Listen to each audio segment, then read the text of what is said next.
We just heard about from Bryce about growing stuff outside in the ground year round. So now we're going to transition to containers and some oddball type containers, I guess is what you'd say. Wouldn't you say, Sophia? Yeah, non-traditional. Yeah, non-traditional containers.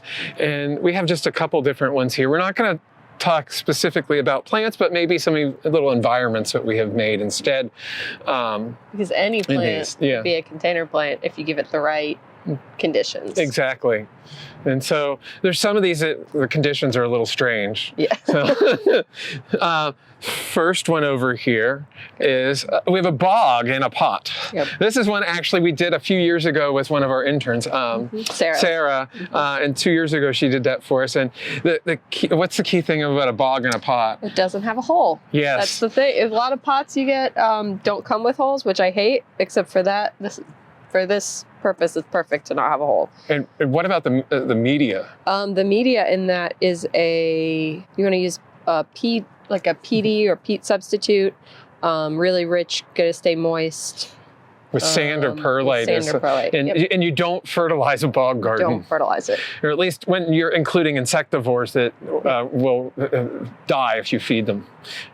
Traditional methods of fertilization. So don't go and buy bagged media for this if you're doing a bog. Yeah. So in here, we actually, some stuff's just pushing up. So we got you some stuff here that you can actually see what they turn into in the summer. Some of the pitcher plants, sundews are really cool. And you can grow those in there. This has been outside. This, I didn't have it out. All season? It was out all this winter. I took it in last year. I took pity on it, but I didn't this year. And we did lose, I think, the sundews I had in it. But they could come up from seed. They have a habit of being just popping up here and there. So you can make your a whole little ecosystem in a pot. And you can do things like some of our native orchids will work in those as well. So it's kind of a cool situation you can come up with. And on this end, we have some rock gardens, and it's, you don't always have space for a bog or a rock garden in your yard, whether it's you only have one tiny sunny spot or you have a deck and or patio and you don't have a yard, you have an apartment, you can actually do the bog in it, or you can do these miniature rock gardens. And this is one I did, I think about 2 years ago. It's a crevice garden. I did add a few things to it this morning, but there were still things growing in here from when I first planted this thing. And actually on this side, there's a little cactus, and that's been in there, no problem. Sits on our roof garden. It weighs a ton. That's the only thing. Some of these containers, you have to think about where you're putting them to start with, so that you don't kill your back if you have to move them. And then leaving things outside, my rule of thumb is what, theoretically 2 zones, but some things are very much more resilient than you think. Yeah. So you want it to be cold hardy, like 2 zones colder than where you're at. Because the whole root ball, it can freeze as part of that issue. And the other thing, when you're using, depending on the containers you're using too, you need to use a container. If you're doing ceramics, one that has been fired to the right temperature, that it can take freezing. Not all of them can. And sometimes the shape, if you have a pot that the sides go straight up and out a little bit, that's going to keep it from, when the soil expands, instead of pushing out on the whole pot and breaking it, it can move up a little bit. So it's going to save things a little bit that way. But we've also done, this is just a simple thing. I haven't even planted it in here, but this is something you could do for something that you don't necessarily have a place for outside. This is a tender agave, actually. It could grow in a rock garden, but it's not going to survive that winter condition. So that's one I just kept in a smaller pot that it can bring in during those issues. Just put it in the corner in your garage or closet. Yeah, as long as they're dry, you can keep an agave in a closet. It won't hurt I found a cactus. I have a cactus in the corner of my kitchen that I forgot to put out last summer, and it has not seen water or fertilizer in that long, and it looks great. Don't make it grow. That's the key thing. Let it stay in stasis. It's hibernating while it's in there. Down in front, actually, we have a fern, which you might think that doesn't look like much of a fern, but it is a fern. It's a pyrosia, and it's an epiphyte in the wild. And we have it in a container here in media, but Tony Avon at Plant Delights Nursery, Juniper Level Botanic Garden, has been growing these in moss hanging baskets year round out in the garden. How old is this container? I think I did that about 2 years ago as well. And have you fertilized it? And I have not touched it. Ferns are actually pretty resilient, and they don't, I mean, they evolved when there was, the rock was just beginning to break down. So they don't necessarily need the richest of soils, though most of them we think of as wanting more water.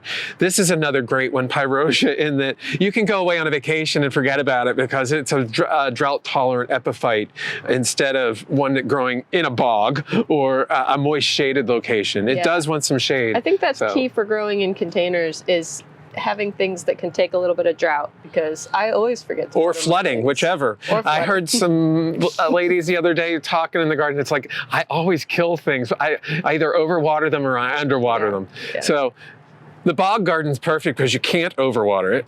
And these, you can overwater, but they're a little more forgiving to drying out. So some of these more extreme containers could be those perfect things for you if you're not quite sure what you're doing in reality. So.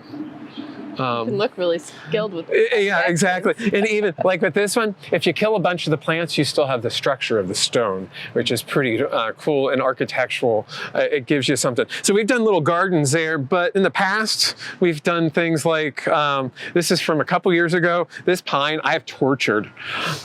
This has been in the Asian Valley, and I don't know that I watered it last summer when we had the drought. It may have gotten some And then we did have rain. It was excessive, but I didn't remember to. We had enough other things going on, and it's fine and dandy. We have it in a decent sized pot is another thing. You can't, if you're going to be forgetful, you do need to have a little bit of leeway on the root ball on them. But until this gets too big, this is a perfect container plant, and it'll fit on a person's deck again, or a patio, or just anywhere in your landscape. Well, I had some more examples and I didn't bring them up. That's right. Yeah. One thing I like to do is I have a tendency to put little things on our plant cart, like little specialty plants.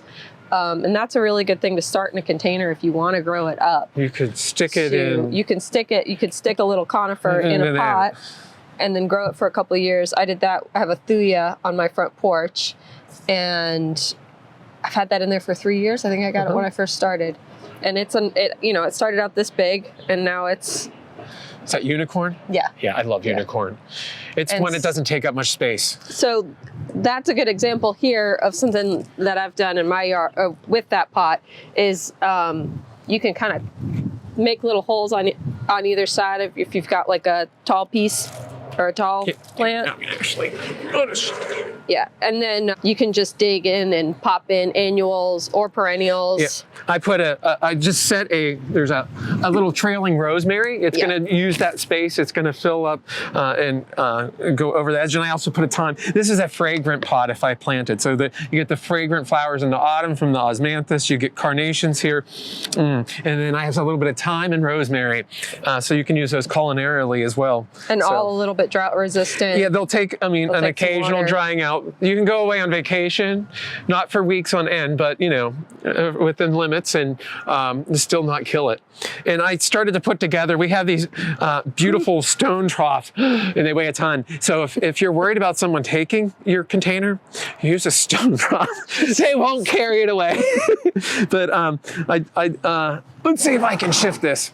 I've done this with some xeric plants. I have not planted them in yet, but you can swap things in and out. I have, this is actually would be a southwestern container right there. I have 3 different, American container. This is South American. I have a puncha, 2 different other species of cactus, a salvia and a agastaches. It's a full sun container for you. And a great one to just have a little ecosystem in your garden. Or I could swap out for something a little different, Mediterranean origins of the carnations again. They're fairly drought tolerant in reality. They don't like to be wet, they will rot. So this is a good way to grow them. And also if you can use these for cut flower too. I think this one gets 10 to 15 inches tall. So, you can have that and appreciate it and get different smells. You can caress this one here. This is an agastache, smells really good, but you just don't dare touch that apuncha. You can. You'll regret it. So we can talk a little bit about medias. So like we said, right, environment. So make the right environment. You can grow pretty much anything. You don't want to have that topsoil that's in your yard in your pot for various reasons. Various reasons, yeah. What would be some of those? It'll compact, which can be a problem with some of our with some of the traditional potting mixes. So it's a good idea to keep them updated. Something that won't break down is a stone. So you can use that, and that'll give you particle size. Yeah, helps with some air in there. This is all that I use. Well, mostly what I use is pine bark in our nursery here. It's a nice big aggregate. But it does break down. Probably 2 years. Yeah, and it does. It starts to settle. So occasionally you do need to get in there and adjust you may have to repot, or that is, pull the plant out of the container and shake it out a little, and then add some new media or top dress, whichever, because they can settle. Depending on if you're going for just traditional perennial type stuff.